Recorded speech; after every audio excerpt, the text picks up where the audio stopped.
Hey everybody, Jim and Joshua here to talk about the new trailer for Daredevil, Marvel's Daredevil on Netflix. We're going to do it a little different this time. We're going to go through some of the still images so we can have a more specific commentary. Joshua, what are your thoughts on this image here? We're going to start with some debate here. I think this is a shot of the Kingpin there on the left. He looks like a big guy to me, and I think he's bald.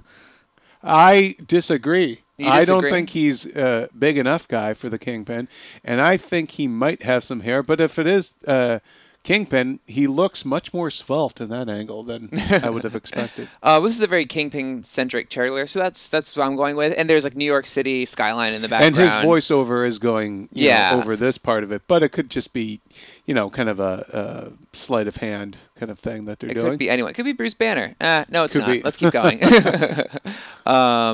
Okay, here we go. Here's the origin scene, the death of Battle and Jack Murdock. There's little Daredevil, little Matt Murdock in the front. You can see him crouched over there, kind of small in the middle. Yeah.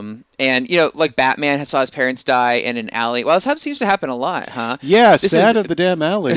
Daredevil's like Red Batman. Yeah, Red Batman. And that was the original working title of this project. Yes. Was Red Batman. And you can also tell this is a period thing by the uniforms of the NYPD there. And the fact that back in the day, Hell's Kitchen was rough. But now it's been gentrified, and it's actually called Clinton, I believe, now in New York. Yeah, so this is the moment that sort of sends him on the path to become Daredevil, in addition to the chemical spill and everything. Which we'll, I believe, see later on. This could not be more on the nose. This is a king with a pin in it. Just in case you didn't get it, people, he's a king pin. And we'll see but who is he? Yes, we'll see Ben Urich looking at this as part of a larger diagram in a little bit. What's interesting though is that the try to figure out who was the Kingpin was kind of a storyline in the Ben Affleck movie too. Mm-hmm. That people don't suspect that Wilson Fisk is actually the head of this crime organization. So let's move on from here. And there we go. There's a good look at the man himself with blood on his hands. He, of course, beating the hell out of some poor bastard. And he uses this giant headbutt and just sends the guy down to the ground. I mean, look at the size of that noggin. That's, of course, Vincent D'Onofrio, Full Metal Jacket. A lot of people now would know him from Law and Order. But he is a remarkable actor, and the footage I saw at New York Comic Con showed a side of Kingpin, a vulnerability and a soulfulness to this guy that you would never expect. And I feel like this trailer has actually captured a lot of that. Yeah, he's more like Tony Soprano, who you sort of feel like a little sympathy for. Not quite your standard supervillain. Yeah. Of course, there's Charlie Cox as Matt Murdock in court. It's good to see him actually doing his lawyering. Yes. And there's Ben Urich, who's one of the Marvel Universe's most famous reporters. Von D. Curtis Hall. A lot of you guys might know him. He was one of the henchmen in Die Hard 2. And he is piecing together basically this criminal organization. He was played by, funny you should say The Sopranos, he was played by a Sopranos cast member in the old movie by Joe Pantoliano. Oh, yes, of course. And so now we have Von D. Curtis Hall. Now the fact that when they made this, Marvel and Sony couldn't share Spider-Man, and maybe now we can see Kingpin and Ben Urich also deal with Spider-Man like they do in the comics. That's incredible, yeah. And here's the sort of diagram he's building, trying to connect everything. He's trying to link drugs and extortion, kidnapping, all these newspaper clippings. This is a pretty standard thing that you will see in any crime movie where they're putting together the flow chart of I'm surprised there's no string and stuff. Well, I'm looking at some of them and I'm trying to read, what's that saying, the Farnham? What's the one on the Nine of Diamonds? I'm guessing these are names of crime families. Okay. But it's and I think all the red cards have a crime family name on them. Yeah, if you look at it, and they break it down too by almost the ethnicity of the gangs, because they show that Jack of Hearts, it's a Chinese gang, and then they're into heroin, and it looks like Russian something, or it looks like Russian coming soon. But we'll move on from this. The point being, it's all coming from one person, the Kingpin there at the top, and he's trying to find out who it is. He's hot on the trail. And there he is. Man, that's a hard look in his eye. Yeah, he is. And now this scene, though, this is part of the sequence shown at New York Comic Con. He is at an art gallery, and this is where he meets his wife, future wife, Vanessa, who's... so I wasn't wrong about a hard look. Okay. Yeah, no, he's actually... what I'm waiting for, though, is he's dressed all in black. Will we see a Kingpin in the white jacket? I don't know. Or maybe it's after Labor Day and you just don't do that even when you're Kingpin. Well, we haven't seen Daredevil in the red, so maybe we won't get Wilson Fisk in the white until later on. Puts on his Fantasy Island coat. And I love this. This is Nelson and Murdoch, attorneys at law, like written on a piece of paper and stuck to the door. They're pretty podunk at the beginning of this. Their first client, in fact, is Karen Page, who you'll see in the background in the middle there. And this sequence is... she has been saved by Daredevil, who she doesn't know is also Matt Murdock, and basically they agree to take her case on pro bono. So here we are, Daredevil in action. This kind of has a bit of a Batman Begins vibe to it. Very much so, very much so. It also seems to be like a loading dock yard, which is also a Batman Begins. Pretty much every time a superhero is going after bad guys, there's some sort of industrial storage thing going on. And here he is, he's doing like some parkour moves, very cool. Of course, his enhanced senses also give him a great sense of balance that he can use. I'm assuming that flash at the bottom is like gunfire. Yes, it is, yeah. And this is they got a sign. Yeah, they get a sign, a real sign. I want to say this is maybe from the second half of the season or towards the end, to where they've established their this is their payoff moment. Yeah, that'll be. And it's like he's feeling the signs. Oh yeah, nice touch. Obviously, Matt Murdock is blind as Daredevil. Yep. But he has his gifts. Rosario Dawson, who's, I believe, Claire Temple. And they're kind of taking some elements of the Night Nurse character from the comics, who was actually a different character. But Claire is going to be, we see her at one point patching up Matt Murdock. Yes. And she has no idea who this guy is. She's seen him without the mask on. She still doesn't know who he is. And Night Nurse is an awesome character from the comic books. And also, but Claire, that name comes from a Luke Cage comic. And so I would not be surprised if she pops up in Luke Cage's Netflix series. That would be cool. She could almost be sort of like kind of the way Leslie Tompkins is in the Batman mythos, where the kind of the street level medic / kind of eyes and ears on the ground that ties everyone in together. And...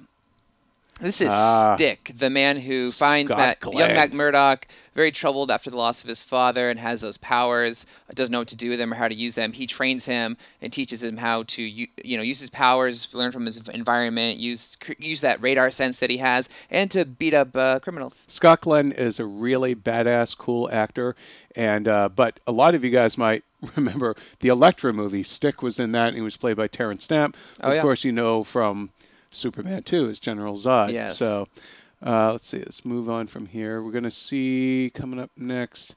There's young Matt being trained by Stick. Now, what I find interesting about this, Joshua, is that I would have expected Stick to be training Matt as a man. We see here that his training basically begins in childhood, a la sort of Bruce Wayne. Yeah.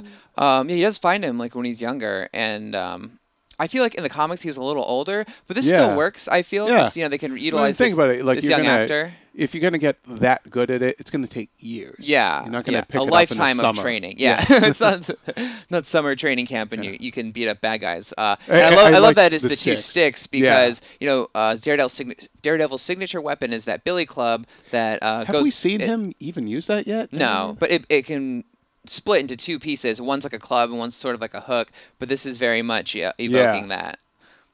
It's kind of Eskrima sticks. And here he is in this awesome scene in the rain and having this knife fight with this guy. And what do they have the upside down kiss a la Spider-Man, I wonder? Sorry? Do they have the upside down kiss a la Spider-Man in the rain? With this guy with a knife fight? That'd be an awesome way to end it. Is that Karen Page in the background? Is it? I think so. Oh, okay. I think this is okay. Maybe they're in the rain because right after this shot that I have here, he's fighting a guy. Oh yeah, no. This is a whole sequence is basically a guy breaks into a place where she's at, attacks her. Daredevil comes to the rescue. The fight spills outside into the rain. Okay. So this is all kind of one long. You have all sequence. this extra information. I saw that New York Comic from New York Comic Con. 15 minutes. Yes. But Yeah, but it reminds me of the 2003 Daredevil movie where they're in the rain and all the water was falling on Jennifer Garner's face. I hope we get a throwback to that. That'd be great. Just not the music. And Bad guys with guns. Yes, this just really just emphasizes to me that yes, Daredevil's awesome and has these cool powers, but what are you going to do against this many bullets, this kind of firepower? It's a good thing he can jump the way he can. And this is a man being dragged away. Are these guys in military fatigues? It does look like that. I wonder if they're possibly tied to stick at all. Like, I mean, he was kind of dressed almost fatigue-like, but I don't know. Yeah, and it looks like there's tattoos on this guy's back. He could be probably like maybe like Russian organized crime. Yeah, something? I don't think this is Matt Murdock, but I don't know. It's one of those wait-and-see characters. And here he is, Matt Murdock, training on the punching bag. Eye of the time. There you go. And this is sort of a nod to his father, who's a boxer, Battling Jack Murdock. Jack Murdock. And he couldn't fight bullets, so could he? No, I don't think so. Oh, wait. No, he wasn't shot. He was beaten to death, right? I'm not sure, actually. They could do it either way in the show. There we go. And this I love because he's in his sort of initial Daredevil costume. And before this, I had never seen any red, but you see there's some red trim there on the shoulder, on the arm, which is a nice nod. And it's also in the comic books, he wears a red outfit, but they usually color it mostly in shadow, so it appears as like this black figure with only red highlights. And I think this is I can't be the only one that thinks he looks like Will Forte, that this is actually a prequel to Last Man on Earth. That could happen. And also worth noting that in the Daredevil, The Man Without Fear comic book by Frank Miller and John Romita Jr., he starts out in this black outfit, very reminiscent of this one with the head piece and everything. And there he is again, and pretty much exactly the outfit we were just talking about, but he has his hands wrapped up like a boxer. Again, another nice nod to his dad. And boom. This is, again, like, what do you do? He's not Thor. He's not Captain America even. Like, when he gets caught in, like, explosions and stuff, he's going down. Yeah. He's going to be a little rough after this. He could hide in the fridge like Indiana Jones. Yeah. So this character has us talking.